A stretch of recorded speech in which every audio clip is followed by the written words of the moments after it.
Les trois messes basses, par Alphonse Daudet. 2 dindes truffées, Garrigou? Oui, mon révérend, 2 dindes magnifiques bourrées de truffes. J'en sais quelque chose, puisque c'est moi qui ai aidé à les remplir. On aurait dit que leur peau allait craquer en rôtissant, tellement elle était tendue. Jésus Maria, moi qui aime tant les truffes, donne-moi vite mon surplis, Garrigou. Et avec les dindes, qu'est-ce que tu as encore aperçu à la cuisine? Oh, toutes sortes de bonnes choses. Depuis midi, nous n'avons fait que plumer des faisans, des huppes, des gélinottes, des coqs de bruyère. La plume en volait partout. Puis, de l'étang, on a apporté des anguilles, des carpes dorées, des truites, des... Grosses comment les truites, Garrigou? Grosses comme ça, mon révérend, énormes. Oh Dieu, il me semble que je les vois. As-tu mis le vin dans les burettes? Oui, mon révérend, j'ai mis le vin dans les burettes. Mais, dame, il ne vaut pas celui que vous boirez tout à l'heure en sortant de la messe de minuit. Si vous voyez cela dans la salle à manger du château, toutes ces carafes qui flambent, pleines de vin de toutes les couleurs, et la vaisselle d'argent, les surtout ciselés, les fleurs, les candélabres, jamais il ne sera vu un réveillon pareil. Monsieur le marquis a invité tous les seigneurs du voisinage. Vous serez au moins 40 à table, sans compter le bailli ni le tabellion. Ah, vous êtes bien heureux d'en être, mon révérend. Rien que d'avoir flairé ces belles dindes, l'odeur des truffes me suit partout. Ah. Allons, mon enfant, gardons-nous du péché de la gourmandise, surtout la nuit de la nativité. Va bien vite allumer les cierges et sonner le premier coup de la messe, car voilà que minuit est proche, et il ne faut pas nous mettre en retard. Cette conversation se tenait une nuit de Noël de l'an de grâce 1600 étant entre le révérend Dom Balaguer, ancien prieur des Barnabites, présentement chapelain gagé des sires de Trinquelage, et son petit clerc Garrigou, ou du moins ce qu'il croyait être le petit clerc Garrigou, car vous saurez que le diable, ce soir-là, avait pris la face ronde et les traits indécis du jeune sacristain pour mieux induire le révérend père en tentation et lui faire commettre un épouvantable péché de gourmandise. Donc, pendant que le soi-disant Garrigou faisait à tour de bras carillonner les cloches de la chapelle seigneuriale, le révérend achevait de revêtir sa chasuble dans la petite sacristie du château, et l'esprit déjà troublé par toutes ces descriptions gastronomiques, il se répétait à lui-même en s'habillant « Des dindes rôties, des carpes dorées, des truites grosses comme ça !» Dehors, le vent de la nuit soufflait en éparpillant la musique des cloches, et, à mesure, des lumières apparaissaient dans l'ombre au flanc du mont Ventoux, en haut duquel s'élevaient les vieilles tours de Trinquelage. C'étaient des familles de métaillers qui venaient entendre la messe de minuit au château. Ils grimpaient la côte en chantant par groupes de 5 ou 6, le père en avant, la lanterne en main, les femmes enveloppées dans leurs grandes mantes brunes, où les enfants se serraient et s'abritaient. Malgré l'heure et le froid, tout ce brave peuple marchait allègrement, soutenu par l'idée qu'au sortir de la messe, il y aurait, comme tous les ans, table mise pour eux en bas dans les cuisines. De temps en temps, sur la rue de Montée, le carrosse d'un seigneur, précédé de porteurs de torches, faisait miroiter ses glaces au clair de lune, ou bien une mule trottait en agitant ses sonnailles, et à la lueur des falots enveloppés de brume, les métaillers reconnaissaient leur bailli et le saluaient au passage. « Bonsoir, bonsoir, maître Arnoton. Bonsoir, bonsoir, mes enfants. » La nuit était claire, les étoiles avivaient de froid, la bise piquait, et un fin grésil glissant sur les vêtements sans les mouiller gardait fidèlement la tradition des Noëls blancs de neige. Tout en haut de la côte, le château apparaissait comme le but, avec sa masse énorme de tours, de pignons, le clocher de sa chapelle montant dans le ciel bleu-noir, et une foule de petites lumières qui clignotaient, allaient, venaient, s'agitaient à toutes les fenêtres, et ressemblaient, sur le fond sombre du bâtiment, aux étincelles courant dans des cendres de papier brûlé. Passé le pont-levis et la poterne, il fallait, pour se rendre à la chapelle, traverser la première cour, pleine de carrosses, de valets, de chaises à porteurs, toute claire du feu des torches et de la flambée des cuisines. On entendait le tintement des tournebroches, le fracas des casseroles, le choc des cristaux et de l'argenterie remuée dans les apprêts d'un repas. Par là-dessus, une vapeur tiède, qui sentait bon les chairs rôties et les herbes fortes des sauces compliquées, faisait dire aux métaillers, comme aux chapelains, comme aux baillis, comme à tout le monde, « Quel bon réveillon nous allons faire après la messe !» Dralindin, dralindin. C'est la messe de minuit qui commence, dans la chapelle du château, une cathédrale en miniature, aux arceaux entrecroisés, aux boiseries de chêne, montant jusqu'à hauteur des murs, les tapisseries ont été tendues, tous les cierges allumés. Et que de monde, que de toilettes! Voici d'abord, assis dans les stalles sculptées qui entourent le chœur, le sire de trinquelage, en habit de taffetas saumon, et près de lui tous les nobles seigneurs invités. En face, sur des prie-dieu garnis de velours, on prit place la vieille marquise douairière dans sa robe de brocart couleur de feu, et la jeune dame de trinquelage, coiffée d'une haute tour de dentelle gaufrée à la dernière mode de la cour de France. Plus bas, on voit, vêtu de noir avec de vastes perruques en pointe et des visages rasés, le bailli Thomas Arnoton et le tabellion maître Ambroise, deux notes graves parmi les soies voyantes et les damas brochées. Puis viennent les gras majordomes, les pages, les piqueurs, les intendants, dames barbes, toutes ces clés pendues sur le côté à un clavier d'argent fin. Au fond, sur les bancs, c'est le bas-office, les servantes, les métayers avec leurs familles, et enfin, là-bas, tout contre la porte qu'ils entr'ouvrent et referment discrètement, messieurs les marmitons, qui viennent, entre deux sauces, prendre un petit air de messe et apporter une odeur de réveillon dans l'église, tout en fête et tiède de tant de cierges allumés. Est-ce la vue de ces petites barrettes blanches qui donnent des distractions à l'officiant?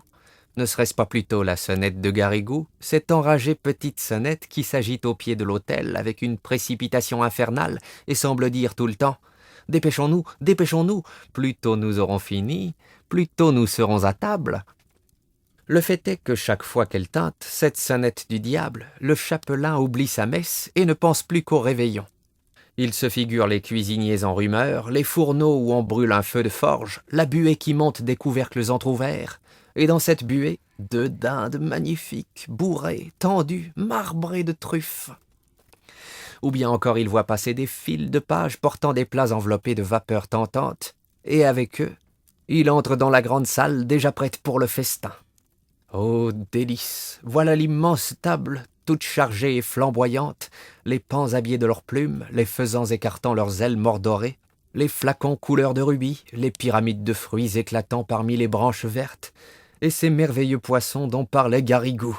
Ah bien oui, Garrigou, étalés sur un lit de fenouil, l'écaille nacrée comme s'ils sortaient de l'eau, avec un bouquet d'herbes odorantes dans leurs narines de monstres.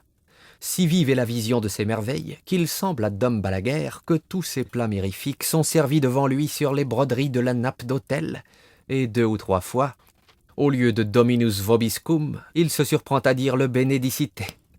À part ces légères méprises, le digne homme débite son office très consciencieusement, sans passer une ligne, sans omettre une génuflexion.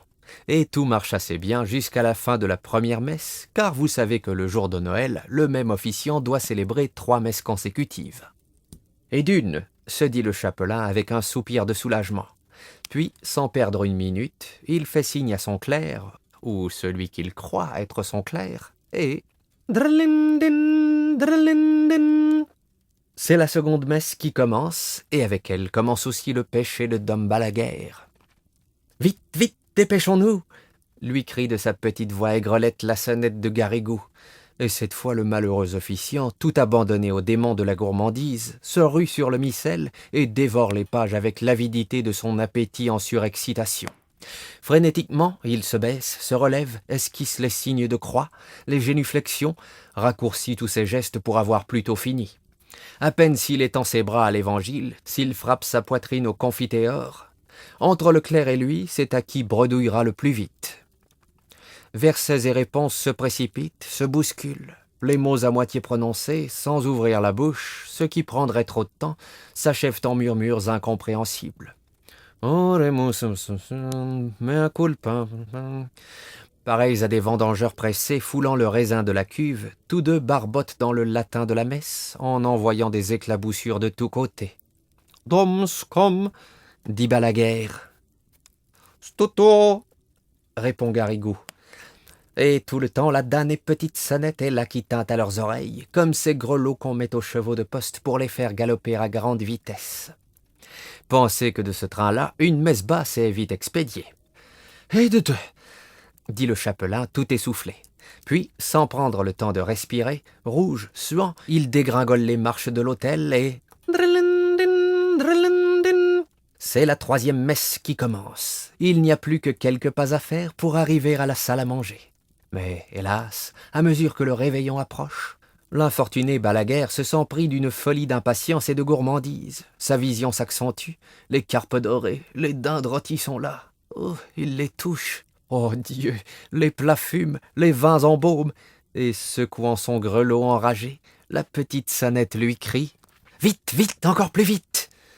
Mais comment pourrait-il aller plus vite? Ses lèvres remuent à peine, il ne prononce plus les mots, à moins de tricher tout à fait le bon Dieu et de lui escamoter la messe. Et c'est ce qu'il fait, le malheureux. De tentation en tentation, il commence par sauter un verset, puis deux, puis l'épître est trop longue, il ne la finit pas. Effleure l'évangile, passe devant le credo sans entrer, saute le pater, salue de loin la préface, et par bonds et par élans se précipite ainsi dans la damnation éternelle, toujours suivi de l'infâme Garrigou, vade retro Satanas, qui le seconde avec une merveilleuse entente, lui relève sa chasuble, tourne les feuillets 2 par 2, bouscule les pupitres, renverse les burettes, et sans cesse secoue la petite sonnette de plus en plus fort, de plus en plus vite. Il faut voir la figure effarée que font tous les assistants. Obligés de suivre à la mimique du prêtre cette messe dont ils n'entendent pas un mot, les uns se lèvent quand les autres s'agenouillent, s'asseyant quand les autres sont debout, et toutes les phases de ce singulier office se confondent sur les bancs dans une foule d'attitudes diverses. L'étoile de Noël, en route dans les chemins du ciel, là-bas, vers la petite étable, pâlit d'épouvante en voyant cette confusion. « L'abbé va trop vite, on ne peut pas suivre », murmure la vieille douairière en agitant sa coiffe avec égarement. Maître Arnoton, ses grandes lunettes d'acier sur le nez, cherche dans son paroissien où diantre on peut bien être. Mais au fond, tous ces braves gens, qui eux aussi pensent à réveillonner, ne sont pas fâchés que la messe aille ce train de poste. Et quand Dom Balaguer, la figure rayonnante, se tourne vers l'assistance en criant de toutes ses forces « Item missa est !» il n'y a qu'une voix dans la chapelle pour lui répondre un Deo gratias, si joyeux, si entraînant, qu'on se croirait déjà à table au premier toast du réveillon. 5 minutes après, la foule des seigneurs s'asseyait dans la grande salle, le chapelain au milieu d'eux. Le château, illuminé de haut en bas, retentissait de chants, de cris, de rires, de rumeurs, et le vénérable Dom Balaguer plantait sa fourchette dans une aile de gelinotte, noyant le remords de son péché sous des flots de vin du pape et de bons jus de viande. Tant il but et mangea, le pauvre saint homme, qu'il mourut dans la nuit d'une terrible attaque, sans avoir eu seulement le temps de se repentir. Puis, au matin, il arriva dans le ciel, encore tout en rumeur des fêtes de la nuit, et je vous laisse à penser comme il y fut reçu. « Retire-toi de mes yeux, mauvais chrétien !» lui dit le souverain juge, notre maître à tous. « Ta faute est assez grande pour effacer toute une vie de vertu. Ah, tu m'as volé une messe de nuit. Eh bien, tu m'en paieras 300 en place, et tu n'entreras en paradis que quand tu auras célébré dans ta propre chapelle ces 300 messes de Noël, en présence de tous ceux qui ont péché par ta faute et avec toi. » Et voilà la vraie légende de Dom Balaguer, comme on la raconte au pays des Olives. Aujourd'hui, le château de Trinquelage n'existe plus, mais la chapelle se tient encore droite, tout en haut du mont Ventoux, dans un bouquet de chênes verts. Le vent fait battre sa porte disjointe, l'herbe encombre le seuil. Il y a des nids aux angles de l'autel et dans l'embrasure des hautes croisées dont les vitraux colorés ont disparu depuis longtemps. Cependant, il paraît que tous les ans, à Noël, une lumière surnaturelle erre parmi ces ruines, et qu'en allant aux messes et aux réveillons, les paysans aperçoivent le spectre de chapelle éclairé de cierges invisibles qui brûlent au grand air, même sous la neige et le vent. Vous en rirez si vous voulez, mais un vigneron de l'endroit, nommé Garrigou, sans aucun doute un descendant de Garrigou, m'a affirmé qu'un soir de Noël, se trouvant un peu en ribote, il s'était perdu dans la montagne du côté de Trinquelage, et voici ce qu'il avait vu. Jusqu'à 11 heures, rien. Tout était silencieux, éteint, inanimé. Soudain, vers minuit, un carillon sonna tout en haut du clocher. Un vieux carillon qui avait l'air d'être à 10 lieues. Bientôt, dans le chemin qui monte, Garrigou vit trembler des feux, s'agiter des ombres indécises. Sous le porche de la chapelle, on marchait, on chuchotait. « Bonsoir, maître Arnoton. Bonsoir, bonsoir, mes enfants. » Quand tout le monde fut entré, mon vigneron, qui était très brave, s'approcha doucement et, regardant par la porte cassée, eut un singulier spectacle. Tous ces gens qu'il avait vus passer étaient rangés autour du chœur, dans la nef en ruine, comme si les anciens bancs existaient encore. De belles dames en brocart avec des coiffes de dentelle, des seigneurs chamarrés du haut en bas, des paysans en jaquettes fleuries, ainsi qu'en avaient nos grands-pères, tous l'air vieux, fanés, poussiéreux, fatigués. De temps en temps, des oiseaux de nuit, hôtes habituels de la chapelle, réveillés par toutes ces lumières, venaient rôder autour des cierges dont la flamme montait droite et vague comme si elle avait brûlé derrière une gaze. Et ce qui amusait beaucoup Garrigou, c'était un certain personnage à grandes lunettes d'acier, qui secouait à chaque instant sa haute perruque noire sur laquelle l'un de ces oiseaux se tenait droit, tout empêtré, en battant silencieusement des ailes. Dans le fond, un petit vieillard de taille enfantine, à genoux au milieu du chœur, agitait désespérément une sonnette sans grelot et sans voix, pendant qu'un prêtre, habillé de vieil or, allait, venait devant l'autel, en récitant des oraisons dont on n'entendait pas un mot. Bien sûr, c'était Dame Balaguère, en train de dire sa troisième messe basse.